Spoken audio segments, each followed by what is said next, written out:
Welcome to the Reality Revolution. I'm your host, Brian Scott. I am always overjoyed to return to Quo. The Quo channelings have been an amazing resource. They are related to the law of one material and the raw material. Check out my previous episodes where I've gone into further detail on that. Quo defines themselves as a corporation, essentially, a group of higher density beings from multiple densities channeling through a group called LL Research. They primarily answer questions that are related to spirituality and expand on the teachings in the law of one. Today we're going to focus on the concept of enlightenment as it's discussed by Quo. We hear about enlightenment in the story of the Buddha and other spiritual traditions. How does Quo integrate and explain the concept of spiritual enlightenment? We begin with a channeling delivered on April 2nd, 2011. The question this evening is from T in Taiwan. Quo, please tell us something about the seeking and the enlightenment of Gautama Siddhartha, aka the Buddha. What does this story tell us about spiritual enlightenment? Carla channeling. Quo, we are those known to you as the principle of Quo. We greet you in the love and in the light of the one infinite Creator, in whose service we attend this circle of seeking this evening. We wish to thank each of you for calling us to your group and for taking the time out of your lives to seek the truth in this manner. You help us greatly as we have offered our service to do just that. Speak with those who ask on the questions they designate. As always, before we begin, we would ask each of you to use your discernment in listening to what we have to say, taking those things which are helpful from our thoughts and leaving the rest behind. We appreciate your doing this, as it will ease our minds to know that we do not need to be concerned about infringing on your free will. Thank you for this consideration. The query this evening has to do with the one known as Siddhartha, or the Buddha, and what he has to teach about spiritual enlightenment. We find in order to approach this in a way which may be more helpful, we would take some time to speak about the two strains of religious thought that are encapsulated in the teachings of the one known as Jesus the Christ and the one known as the Buddha. Both entities, Jesus and Siddhartha, offer tremendous resources to those who are seeking the truth. They have different areas of appeal, but that which they hold in common is powerful. To them, both the seeking of the Creator, service to the Creator, time spent in the company of the Creator are all in all. To both, there is no priority greater than spiritual seeking. Both of them lived lives that indicated this preference, this concern, and this devotion. There are two different styles of seeking when gazing at these two powerful and poignant beings. To one, knowing that his kingdom was not of this world, he nevertheless entered into the world with all of his heart and soul, and nothing in his heart but love for all he saw. As he entered in, so his physical body was destroyed by that which he took upon himself, the suffering of the world. All suffering was taken into the self and accepted. That it destroyed his physical body was not that which was important to the one known as Jesus the Christ, but rather that he do his Father's bidding. Not my will but thine were his words. The Buddha saw the same world and knew that he was not of it or part of it. Consequently, his path did not move into the open heart and take all of the suffering of the world into the self. Rather, he allowed the things of the world to fall away as they seemed to want to fall away in his view. Over the period of a lifetime, he was able to investigate each path in the world and conclude that that was not his path. The principle of neti, not this and not that, comes into play here. Thusly, as the Buddha allowed all to fall away except the seeking for the one Creator, the entity no longer was concerned with the suffering of the world except to pray that all suffering might cease. There was not the attempt to take on the suffering of the world. Rather, the attempt was to allow the suffering of the one known as the Buddha to fall away. And as suffering fell away from the Buddha, so it would fall away from the world. The teachings of the one known as Jesus appeal to those who enjoy the feeling of an open heart, a heart open to love. The teachings of the one known as Siddhartha appeal to those who seek wisdom. Yet the compassionate follower of Christ, and the compassionate follower of Buddha meet in the middle where love and wisdom are balanced. Consequently, either path is sound and useful, and we might suggest to those who are Buddhist or Hindu and have followed the path of the Buddha for their lifetime that they investigate what it is to follow the teachings of the one known as Jesus. It is equally useful for those who have followed the teachings of Jesus over the period of their lifetime to investigate and enter into the teachings of the one known as Siddhartha. Remember that it is not to the extreme that awareness comes, but to the one who has been able to balance the energies of love and the energies of wisdom.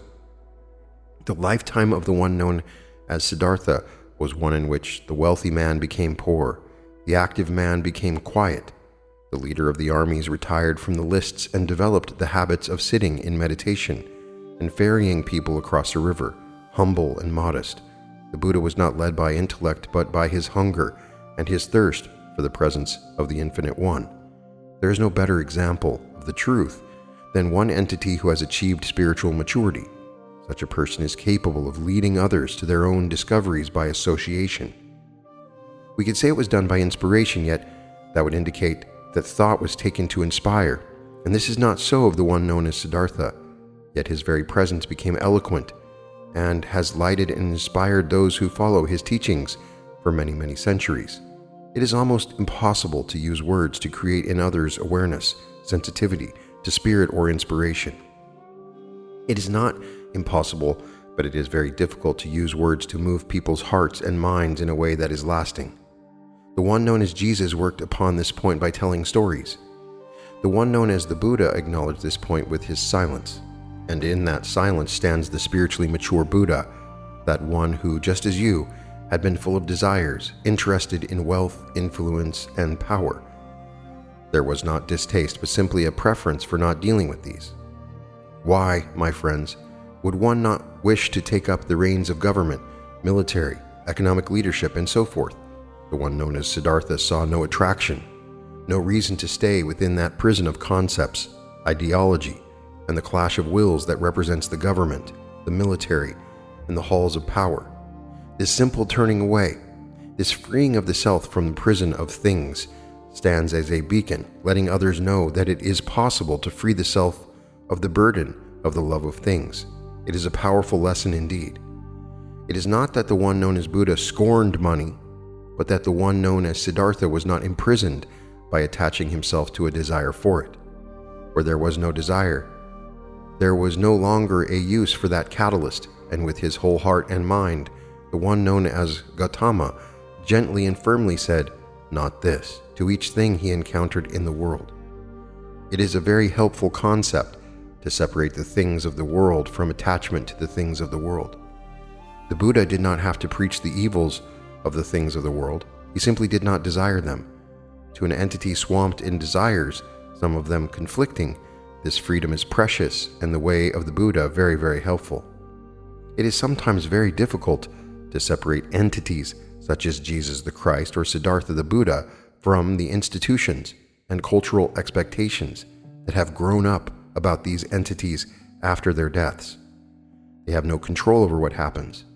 They are no longer of this density, and those of this density intent upon influence and power have systematically attempted to alter the mystical teachings of these two leaders to approximate something that can make money and be sustainable. Therefore, if you wish to follow either entity, it is well to look for the source of teachings, to look for that which has been offered by these great teachers, rather than listening to the rhetoric of those who supposedly follow these teachers. To follow either of these two men is very difficult because of the confusion that has arisen over centuries of distortion. Yet it is entirely possible to win through to a relatively undistorted grasp of that which is offered by the one known as the Buddha, an entity needing to look more closely at the Buddha, just as an entity needing to look more closely at the one known as Jesus the Christ needs to do a continuing and daily amount of inner work to support the attempt, and we recommend whatever form of entering the silence would be helpful to you in order to support the realizations that you are attempting to seat within your consciousness. Both the Christ and the Buddha vibrate at a certain energy. It is a similar energy.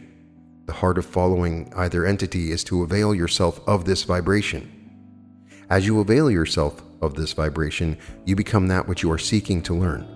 And as you gradually are able to allow this understanding, shall we say, to penetrate into the very depths and roots of your mind and consciousness, you will be able to avoid the distortion that is rampant.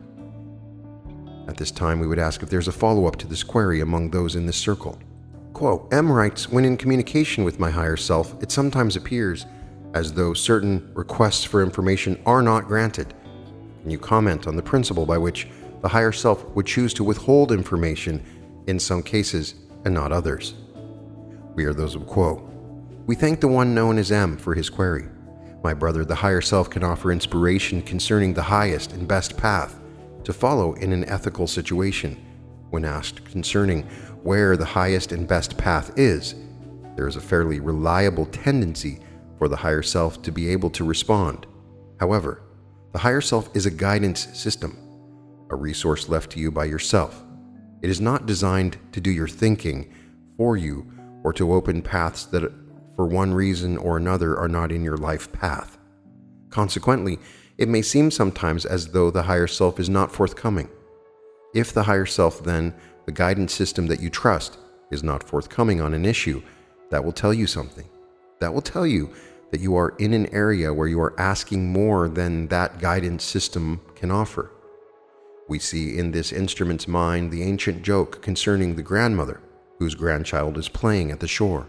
A huge wave comes and sweeps away the boy, and she is running up and down the shore, pleading to God to bring the boy back.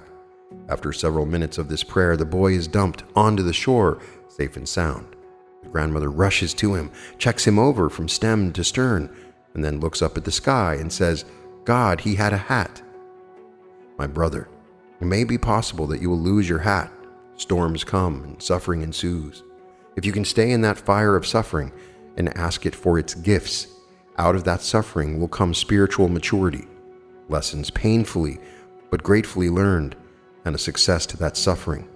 We would suggest that when the spirit within does not seem to be accommodating, it is well to review your attitudes, your assumptions, and your requests of the guidance system that you trust. Realize that it is bound by the law of confusion and give thanks for the guidance it is able to give you. We are sorry not to be clear, for we realize that it seems to you that somehow nothing should be withheld from those who truly seek. Yet we would ask you if you would consider it withholding from a third grader the principles of calculus or solid geometry. Sometimes, my brother, requests are made of spirit that cannot be fulfilled because you, as an entity, have not had the preceding information seated within your heart and mind. When you feel that you have been given less than you wish by the Holy Spirit or by your higher self, it is helpful to accept that which is given and accept as well that which is not given in the humble and earnest hope that life and learning will bring to you the requisite knowledge in order that you may indeed wrap your mind around and understand calculus and solid geometry.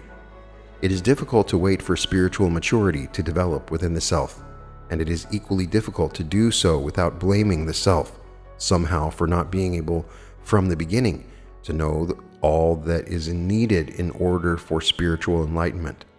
All we can say to you, my brother, is that we encourage you to have patience and in your humility acknowledge that you will gladly take that which can be learned by you today. And you will ask again and again until such time as you have the maturity to understand the response. Question: there have been reports in the media about an Indian yogi named Prahlad Jani who claims that he didn't take in any food or water for the last 70 years. Doctors who have made some medical examinations found that his body didn't even keep the 100 milliliters of water given by researchers daily. Prahlad says he has taken all the energy he needs through meditation. Also, I read some independent studies that concluded that we never would be able to take in all the energy that we require and expend through food and water alone. So am I right in thinking that all biological life on Earth acts as free energy devices do, and that they transduce interdimensional energy? Also, what is the relationship between foodstuffs as a source of energy and subtle energy? We are those of Quo and appreciate your query. We would say to the one known as M that entities such as the one known as Prahlad are legitimately free from the necessity of the intake of foodstuffs This is because this entity and others like this entity have either developed within themselves through spiritual practice or by nature have been given an awareness of the subtle energies of prana and light. We cannot say that to all humans the capacity for using the body as a free energy device exists, for it is indeed a rare entity within third density that is able to lift away from physical foodstuffs for the physical body. We find in this instrument's mind the caution seen often on your television: do not try this at home. Usually these cautionary statements are made when the viewing audience is watching someone do a stunt or a difficult physical feat, such as jumping a canyon or other risky and highly skilled maneuvers. We would say that except for those who are seeking this freedom from foodstuffs, there's a faint possibility that you might achieve freedom from food and water and be able to live on light, the energy of prana. Yet unless such a spiritual practice were fulfilling to the one seeking in this way and open to that entity the gateway to illumination, we would suggest focusing upon the opening of the energy body rather than the retiring of the physical body. It cannot be denied, however, that sleeping within each human of third density Earth is the capacity to store and to use the energy of light itself in the breath from the sun, by awareness of the life in all things, so that there is freedom from the necessity to use the body as a distillery. We move to a channeling delivered on April 12th, 2008. Our question tonight, Quo, is: one gets the impression when reading the mystical texts within the distortions of Christianity, Zen Buddhism, Sufism, the yoga of Hinduism, and other non-codified systems of thought, that the path of enlightenment demands of the seeker a great quantity and quality of time and energy and focus. What would you say to the seeker of enlightenment, whose obligation of service to family, work, and society seem to preclude the possibility of devoting the requisite time and energy? Additionally, can sufficient will and faith overcome these daily limits upon available time and energy? We are those of the principle known to you as Quo. We greet you in the love and the light of the one infinite Creator, in whose service we come to you this evening. We would note this evening the speaker for Quo is Hatan rather than Latui. We note this in case those who are aware of our thoughts find a difference in the vibration, finding it more towards the energy of love than towards the energy of wisdom. The query and the constitution of the group require more of a focus on the fourth density energies of unconditional love and compassion. Your query this evening has to do with the nature of the spiritual master, or perhaps, to use a better word, the spiritually mature entity. The questioner notes that no matter what the religious conviction of the seeker, those who write inspiring material seem to be those who have dedicated their entire lives to the pursuit of the one infinite Creator, not necessarily working for a living or engaging in a relationship of a personal nature or the raising of a family. This is a very interesting query, and we shall attempt to look into this from several different points of view. Firstly, we would look at the supposition that inspiring works are generally written by those whose lives have been set apart from the general run of society. This is true.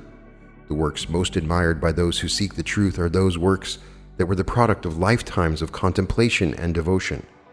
Each of the religions has its long list of those entities whose lives were set apart and dedicated in devotion to the one infinite Creator.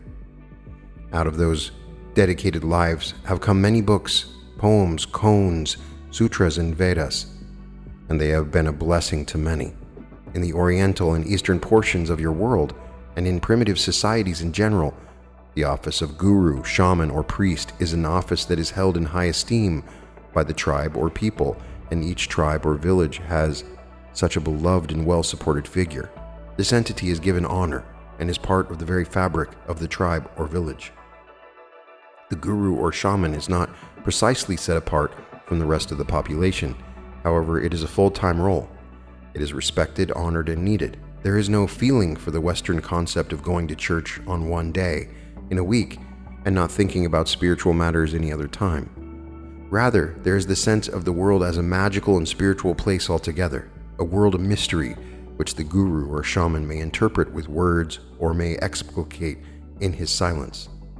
In the Western or Occidental portion of your world, it is true that it is those who have dedicated their lives to the seeking of truth who have created the sacred literature that is revered and honored by seekers of truth. However, the society of the Occident is not woven of a fabric in which religious figures are essential. Priests, pastors, and Western rabbis are appreciated and honored. However, the office of priest, pastor, or rabbi is most usually considered to be a career. It is work done for pay. The priest generally is given time off, like any other worker, and has vacations from his spiritual career. There is perhaps the same degree of devotion in many of those who are spiritual leaders in the West as in the East. Within orders of monks and nuns, dedicated seekers are able to offer their entire lives in devotion to the one infinite Creator. Yet these societies are set apart from the villages, the towns, and the cities. They are not an intrinsic part of every neighborhood. They are not a familiar sight within the little area of streets and lanes in which you may live. There is a different emphasis on stress placed on religious seeking or the spiritual talk in the Western world. It may be noted in this regard that many of the most beloved of writers in the Western world are those of the minority who are monks and have been able to devote their entire life, 24 hours a day and 7 days a week, to the pursuit of the mystery. What unites the East and the West in their attitude towards spiritual masters or teachers or spiritually mature entities is that it is assumed that the rest of the village or the tribe or the city will not be spiritual masters. That job is given to the one entity within the village or tribe who is spiritually gifted and has been chosen to be the guru, the shaman, or the priest of the tribe or village in the East. In the Western world, the job of spiritual leader is given to those few who feel called to a special vocation. The rest of the people are content to attend services and listen to the wise words being given from the pulpit. They receive their Sabbath sermons and feel comfortable about moving back into the secular world and not thinking about spiritual things until the next Sabbath. Indeed, in many cases among the people of your modern culture, it is not deemed necessary to think about spiritual things at all, except in the same way one thinks about politics or sports or the latest popular show on your television. It is part of the universe of normal life. It may not be deemed necessary to consult spiritual leaders such as priests, rabbis, and pastors, except on appropriate occasions such as marriages, baptisms, and funerals. The vast majority of entities then, whether in the East or in the West, are content to think of themselves in non-spiritual terms. They are just people living their lives. Indeed, if one were to suggest to many people that they too are priests, there would be no feeling of resonance on the part of those who heard such a thought. They would say, I am not at all priestly. I am a worldly person. I do not know very much about the spiritual things. I could never be a priest. I could never be a shaman. I could never be a spiritual leader. I do not have the time, the energy, or the focus that it takes to become spiritually mature. We would suggest, on the other hand, that each of you is already a priest. Your very nature is sacred. Every cell of your body is full of the love and the light of the one infinite Creator. The one known as G was saying earlier that there was often the sense that he was very close to this realization of oneness with all. He was often very close to this feeling of all things being sacred and all things being one.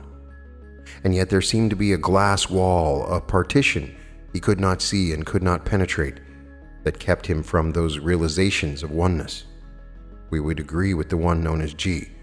The one known as A also spoke of feeling walls around his heart so that he could not be transparent or undefended in his daily life, but rather took care and caution in dealing with a somewhat hostile environment, for so he has found this world to be.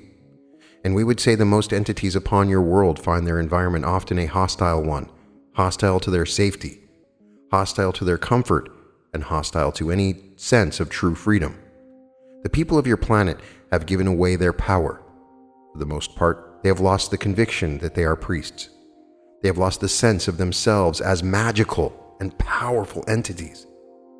Much has been written within your people's sociology and popular books concerning the feeling in modern society of being cogs in a machine, being less than human somehow. They are asked at every turn, what is your social security number? What is your driver's license number?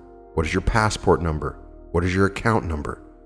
A name is not unique enough to be satisfactory to the culture which wishes to identify entities carefully. And so there is less and less reliance upon the quality of a human being, and more reliance upon that number, that series of integers that cannot in any way, shape, or form express the depth and richness of the personality, character, and being of the souls of planet Earth. we would suggest to you that it is possible to choose to take back your power, to recover your sense of magic, and to become priests in your daily life once again. We would wholeheartedly agree that your culture no longer offers you the time to dedicate your life to the seeking of the one infinite creator on a full-time basis. There are still orders in all religions which offer a limited number of places for people to cast all worldly cares aside and focus on the seeking of the one infinite creator. But there are very, very few of those places. And there are even fewer entities who wish to abandon the worldly life and to enter such a restricted and secluded cloister for a lifetime of religious observances and rituals. Your world has become secularized to a great extent, yet this need not concern the spiritual seeker who wishes to become mature. The questioner asked about 3 qualities: time, energy, and focus. Certainly most entities do not have time for full seeking, in the sense that they do not have time away from responsibilities of making a living to pay their bills, of tending to the relationships within their family web, or of fulfilling their responsibilities as members of the community and citizens of the world, nation, and region, whether it be a state, a province, or a parish. Yet there remain 2 aspects to consider besides time. Energy is the second of the 3 aspects. Certainly your physical energy is limited.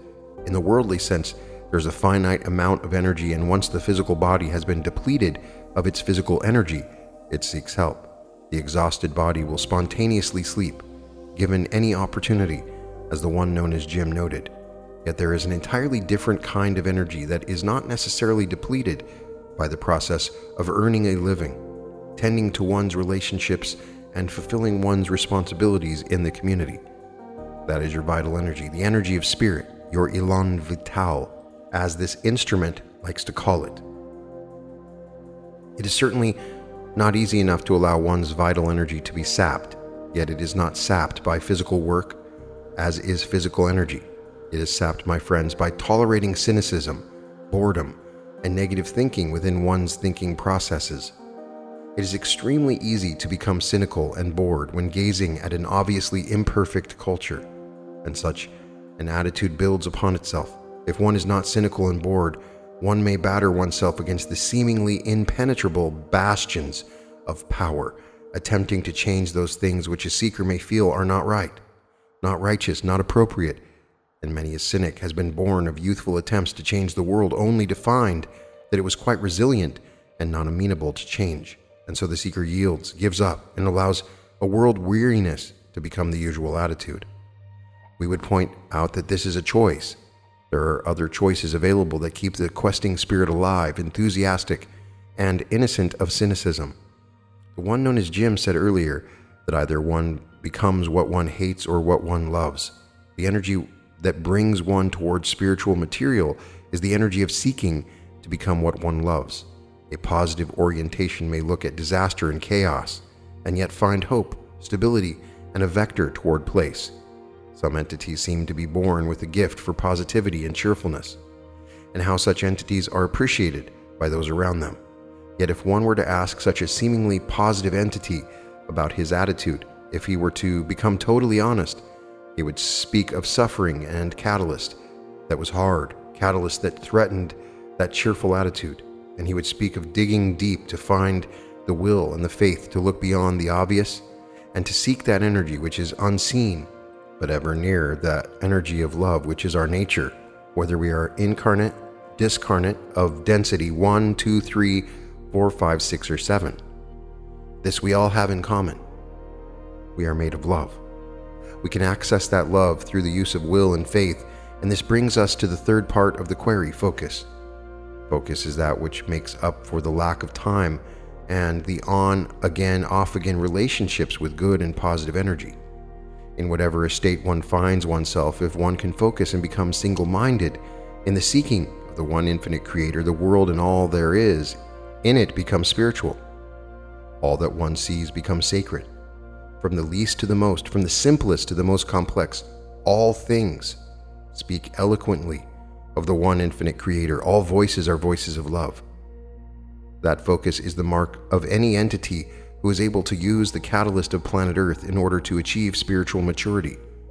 Whether that entity is a farmer, a mechanic, a factory worker, a teacher, an office person, a technician, or any mode of life whatsoever, including being a prisoner or being chained to the sickbed of physical limitation, he can become a priest. Focus is the key, my friends.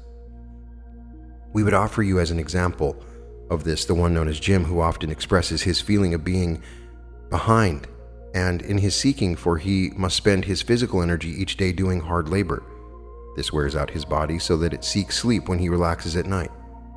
Yet were any of those who know this entity and his work to be asked what their estimate of this entity is, they would express the desire to learn from this entity.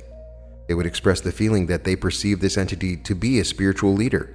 This entity may be riding a mower, yet his very being resonates with the love and the light of the one infinite creator.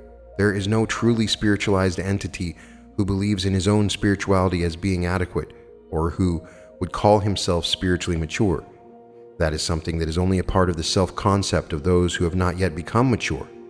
The closer towards sainthood a spirit in flesh comes, the more that spirit is aware of the flesh, aware of the imperfection and the impurity, aware of the miles yet to cross to become truly priestly. That does not keep such entities from being priests. We would suggest to you that it is entirely possible for all entities upon planet Earth at this time, whatever their station in life are, whatever their schedule, their responsibilities, and their restrictions are, to become spiritually mature through the single-minded focus of the desire of the heart on the one infinite creator. There are different ways to express that evocation. There are different ways to manifest that single-mindedness. Yet all have in common the goal of oneness with the beloved, that is the creator of all. That great mystery and paradox which we call the one infinite creator, which, having no better words to describe, the ineffable and indescribable. And we would suggest one thing more to you, my friends. Were a critical mass of you to take up that single-minded focus on love, your world would be transformed. It would not be necessary for every human being to decide to change their focus for this to happen. Look at the difference made by even one entity that chooses to focus on love. His life becomes sacred to him. He then functions as a priest. Imagine the impact of groups of entities living in the world, yet choosing also to take part in an informal priestly collective so that love is in the mind and in the heart.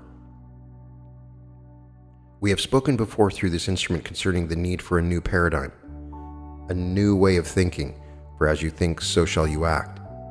Focus your thoughts on love and see your life become transformed.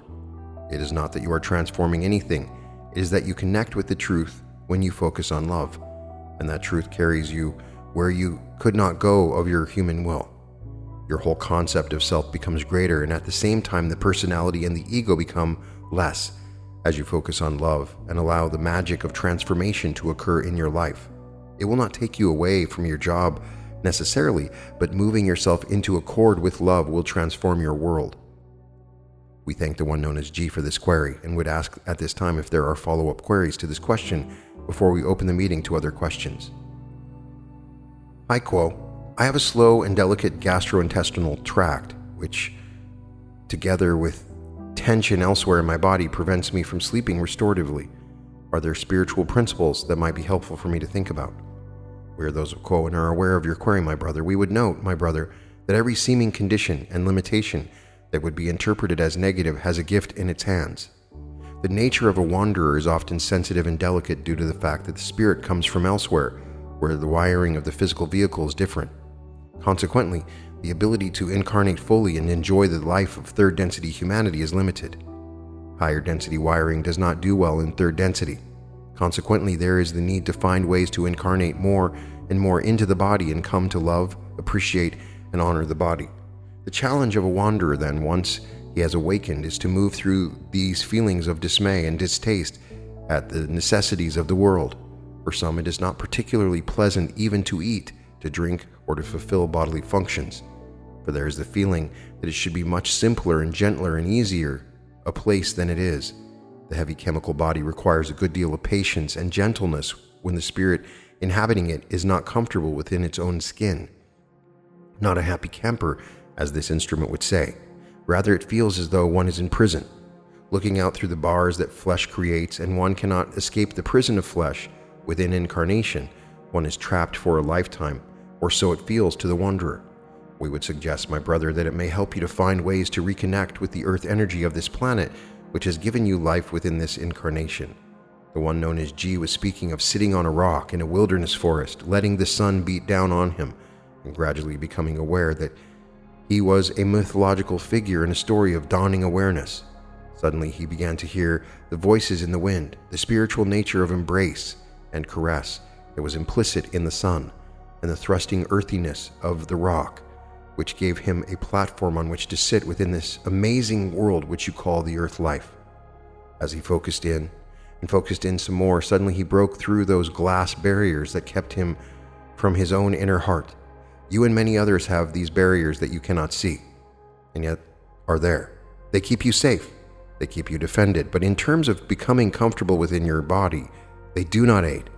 For some, the walking in nature may help to ground and open the doors of spirit within you that create a sense of belonging to this planet, belonging to this earth, of being a part of Gaia. Perhaps that is the door for you, my brother, to a more comfortable physical existence. There are many other ways of grounding the self. This instrument does this through gardening, which puts her hands physically on the earth, and by a mental practice of feeling down into the earth beneath her chair. It is far away from her chair physically, but the energy of the earth is immediately there if she focuses upon it. Again, it is a matter of focus. It is possible that the simple act of remembering to ground yourself down from wherever you are sitting or standing when you work will aid you in becoming more fully incarnate within your body, and therefore making you feel more relaxed, confident, and self-assured. For you truly do belong to your mother, the earth. You are a child of the earth, and your physical body is greatly helped by this embracing of earth energy. May we ask if there's a follow-up to this query, my brother? Yes, this is in the same vein. I'm experiencing tension, bursitis, and tendinosis in my shoulders. Are there spiritual principles that may be helpful for me to think about in addition to what you've already said, or does what you've already said cover that question too? We are quo and are aware of your query, my brother. In a way, my brother, we have already spoken to this in terms of spiritual principles, but perhaps it may help to say it in a slightly different way. We would repeat, however, the basic tenet, that is that limitations and seeming difficulties offer gifts. Often the gift is to begin to think about and sense into the situation that you are experiencing. The connection between the mind and the body is very close, and it is not jejune to connect feelings of the body within the physical things that may cause those feelings. For instance, Atlas carried the world on his shoulders in mythology, and undoubtedly he would have had the conditions that you experience, were he to be human and were he to be speaking of the burden of carrying the world. When there is a situation within part of the body that would suggest that it comes from carrying too much, then it is reasonable to consider the possibility that in some way you have unhealed feelings of being asked to carry too much. Therefore, you are then able to begin to work with those feelings, to look into them, to sit with them, and to begin to penetrate layers of fear and anxiety that may keep you from seeing the pattern of your incarnation. Sometimes entities come into an incarnation with the pattern of incarnation in mind, and if the pattern is not fully completed, there may be a series of physical reminders that pull the mind and the feelings back and ask of that entity to respond to this limitation that is sensed. It may be fruitful to consider what such a wake-up call might be about. You are already perfect, my brother. We are not suggesting that you change in order to feel better. We are suggesting that such feelings may be a signal to you in your inner life that the pattern of your incarnation may be considered in a way that would be helpful. Gaze back over the life as a whole and ask the self when these limitations come into play the most, and when they are at least in sight as far as needing to be handled. And perhaps that pattern may come clear so that you can cooperate with the incarnational pattern and help your body, your mind, and your spirit to come into a place that is more comfortable for you. May we answer you further, my brother? We are those of Quo. Yes, Quo, there's another question in the same vein. I'm frustrated by my apparent inability to still my mind and to meditate. It makes sense to me that meditation is the basis for much spiritual development. Are there spiritual principles that might be helpful for me to think about? We are those of Quo and are aware of your query, my brother. The habit of meditation is like any other habit, one which is learned through repetition. There is often the concept of meditation as being a complete blanking out of the mind and a resting in heavenly bliss. Yet we would say to you, my brother, that you will also have a fruitful and helpful meditation spending your time in silence, watching your thoughts arise and allowing them to fall, watching them arise and allowing them to fall away, watching them arise and allowing them once again to fall away. That may be your experience of meditation. That may be your experience of meditation for many years. That does not mean that that is what is occurring in meditation on a deeper level. It means that you have a characteristically active and restless mind, and therefore it may take years and years for you to be able to do more on the surface than allow the silence to continue while you interrupt that silence and let it fall away. Interrupt and let it fall. Interrupt and let it fall. The seeming turbulence of the surface of the mind does not in any way keep your deeper mind from realizing your intention to focus your will upon the seeking of the communication that is in the silence. And bolstered by this awareness of your intention and the setting of your will, your deeper self will use that meditation time just as it would if your outer experience were completely peaceful. However, there's another type of repetition which may aid you in achieving silence within, and that is that basic practice which the one known as G was discussing in the study group's conversation which preceded this channeling. Placing something positive for the mind to use as a focus is sometimes very helpful to the meditator. That something may be as simple as seeing your breath move into your body and move out of your body, seeing it move into your body with white light, bringing you new energy, and seeing it move out of your body, blowing away all that is used up and unneeded from your energy field. The mantra is very useful in this regard for many. Whether it is the name of the Creator or any meaningful phrase, the constant repetition of this God name or phrase replaces the thoughts that arise and fall away. Arise and fall away. You are directing your intention. You are directing your intention. Intention becomes attention, and attention becomes bliss. May we answer you further, my brother. We are those of Quo. Yes, Quo, I profane God's name regularly in my thoughts. I also have obscene, sadistic, and violent thoughts that get mixed into any kind of thinking that I do, including trying to focus or meditate. Are there any spiritual principles that might be helpful for me to think about? We are those of Quo and are aware of your query. We shall comment. Thoughts are things in the metaphysical world. The way thoughts make you feel are also things in the metaphysical world. As you think, so you are. It is your choice as to how you wish to conduct your thoughts. You have learned to conduct them in a certain way, and you have noted that you have made these choices. You may also choose to change your habitual patterns of thought so that the energies, rather than being constricting, tightening, and tensing, become expansive, generous, loving, and joyful. It may feel at first, when you substitute an expansive thought for a constrictive thought, that you're faking it. And yet we say to you, my brother, this is an illusion, and in this illusion you are playing with energy. That energy, as it happens within this illusion, penetrates down into physical form and becomes manifest as a physical body and a physical experience, yet it begins with thought. May we have a final query at this time? We are those of Quo. Yes, please, I've become rather passionate about nonviolent communication, a process developed by Marshall Rosenberg. Are there any spiritual principles that might be helpful for me to think about? We are those of Quo and are aware of your query. We would say to you in this regard that it is well to consider with great passion and enjoyment those thoughts that resonate to you, and to incorporate them in your life. In such a way you are able to interiorize the teachings of others, to make them your own, and to begin to become those values and those principles that you must admire. We are those of Quo, and we thank each of you for the beauty of your auras and essences, and for your dedication in taking this time apart from your life simply to seek the truth in company with those who also have every fiber of their beings pointed towards the great mystery and paradox that is the one infinite Creator, that one great original thought of love. We leave you in that love and in that light, which is the manifestation of love. We leave you in the house of the one infinite Creator. We are known to you as the principle of Quo. Adonai, Adonai, Vasu, Boragas. Thus, this concludes these two channelings, partially focused on enlightenment. There are some interesting things to pull from these two channelings. The frustrating thing about most spiritual writing, even with Quo, is a definition or understanding of what enlightenment means. Even in these two channelings, we don't really get a clear idea of what exactly enlightenment really is. There's an interesting discussion of Buddha and Jesus and the sort of difference between the two, and I found it interesting, sort of a difference between fourth and fifth density. The idea that Jesus really opens up the heart and the Buddha opens up wisdom. The fifth density is the density of love and wisdom, and the fourth density is love and compassion. So Jesus is more fourth density, and at least in the teachings that he had. He would use stories. The Buddha would just be silent. I found the comparison between these two interesting. Also, the brief question about the person that never had to eat or drink water is pretty fascinating. They acknowledged it's possible, but incredibly unlikely.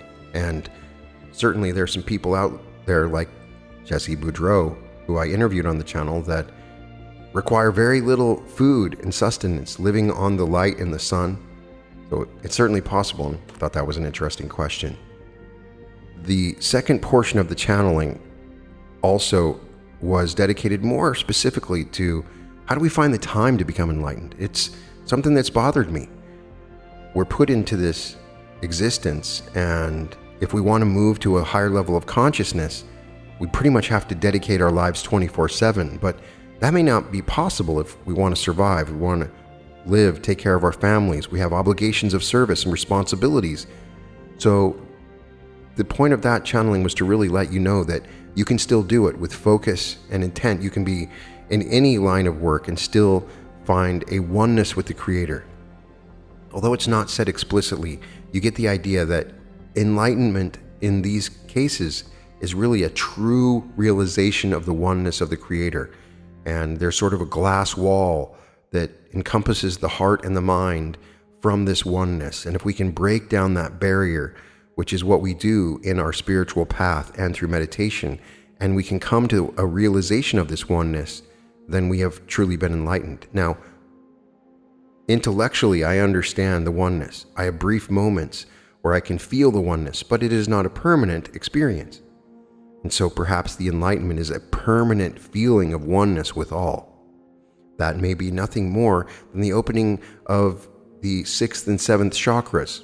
That is at least how I would define it, but perhaps it means more. I know that there are people that can comment and give me more information about the Buddhist concept of enlightenment compared to others. It has always been my strong belief that the spiritual master that sits in the cave and escapes from the outside world does not move to a higher level than someone that lives in it. That God is here to experience in many different bodies the ways of life, and it would be disconcerting to enter into someone's body and just sit there. Perhaps we don't need to become aware of God. God is already aware of himself. He just wants, or she just wants to experience different things through different bodies. The other interesting point they made was that wanderers or starseeds, people who have incarnated from other planets, may struggle with their bodies.